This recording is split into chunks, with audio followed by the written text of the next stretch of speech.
Sound and film files are really quite closely related in that you can really analyze both kinds of files as primary sources in the same way. And several of the sound recordings in the Veterans History Project you saw in the last section were sound files, film files, a lot of different kinds of files. And you'll often find primary source collections that are made up of multiple types of files. So it's hard to just say this collection is all film, this collection is all photographs, although that also happens. So investigate, explore all of the collections that you can. I was actually looking for something that would help me transition from all that I was learning about World War I and about the soldier experience to actual veterans. And I wanted not only to find out about veterans, but also about what the country was like that they came back to.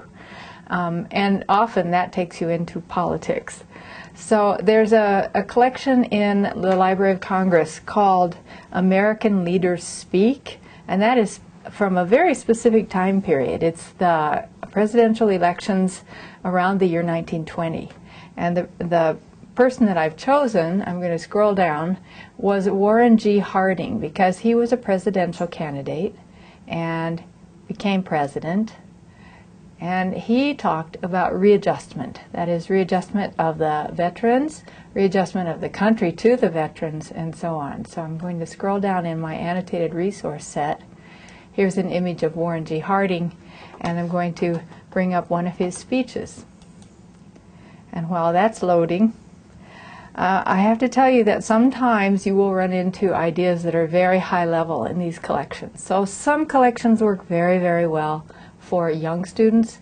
Other collections work much better for more advanced students, even advanced placement type senior students in high school. And I think that is the case of the speech that I'm going to play. You need to be aware that speaking and speech technology and recording technology wasn't the same in 1920 as it is today. So let's see what we can hear. I'll just play a very short portion of this.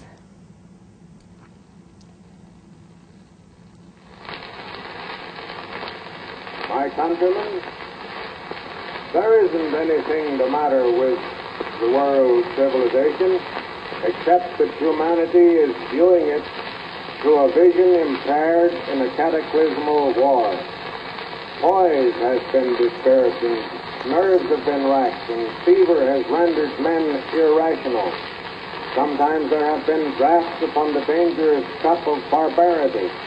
Okay, I think that's probably enough of that.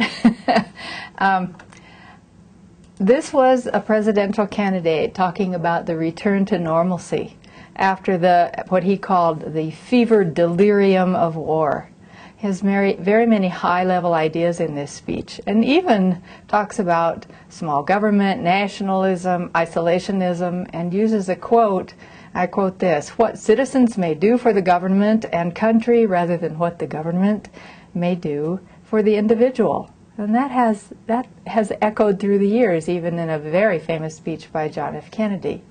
So when you're deciding on the appropriateness of the sources that you select for the annotated resource set, please consider the appropriateness for your student level. This speech would not be at all effective with elementary students, for example.